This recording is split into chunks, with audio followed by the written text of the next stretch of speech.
ಫಲಿತಾಂಶದ ಬಳಿಕ ಮೊದಲ ಪ್ರತಿಕ್ರಿಯೆಯನ್ನು ಕೊಟ್ಟಿದ್ದಾರೆ ಪ್ರಧಾನಿ ನರೇಂದ್ರ ಮೋದಿ ಅವರು. ಮತದಾರರ ಪ್ರೀತಿಗೆ ನಾನು ಚಿರಋಣಿ ಅಂಥೇಳಿ ಮೊದಲ ನುಡಿಯನ್ನಾಡಿದ್ದಾರೆ ಪ್ರಧಾನಿ ನರೇಂದ್ರ ಮೋದಿ.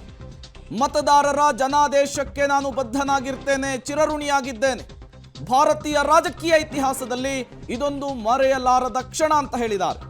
ಜನರಿಗೆ ಕೊಟ್ಟಂತಹ ಭರವಸೆಯನ್ನ ಈಡೇರಿಸುವೆ ಅಂತ ಕೂಡ ತಿಳಿಸಿದ್ದಾರೆ. ಎನ್ಡಿಎ ಮೇಲೆ ಇಟ್ಟಿರುವಂತಹ ನಂಬಿಕೆಗೆ ಕೃತಜ್ಞತೆಗಳನ್ನು ಕೂಡ ಸಲ್ಲಿಸಿದ್ದಾರೆ. ಅಂದ್ರೆ ಅದರ ಅರ್ಥ ಅಲ್ಲಿಗೆ ಬಹಳ ಸ್ಪಷ್ಟ. ನಾವು ಸರ್ಕಾರವನ್ನ ರಚನೆ ಮಾಡ್ತೀವಿ. ಹೌದು, ಅಂದ್ರೆ ನಾವು ಎಲ್ಲ ಮಿತ್ರ ಪಕ್ಷಗಳನ್ನು ಒಟ್ಟಿಗೆ ತಗೊಂಡು ಹೋಗ್ತೀವಿ. ನಾವು JDUನೂ ಬಿಡಲ್ಲ, TDPಯನ್ನು ಬಿಡಲ್ಲ. ಯಾಕೆಂದ್ರೆ ಬಹುಮತ ಬಂದಿರತಕ್ಕಂಥದ್ದು NDA, ಬಹುಮತವನ್ನ ಕೊಟ್ಟಿರೋದು NDAಗೆ. ಹಾಗಾಗಿ NDA ಬಹುಮತ ಬಂದಿದೆ, ಸರ್ಕಾರ ರಚನೆ ಆಗುತ್ತೆ.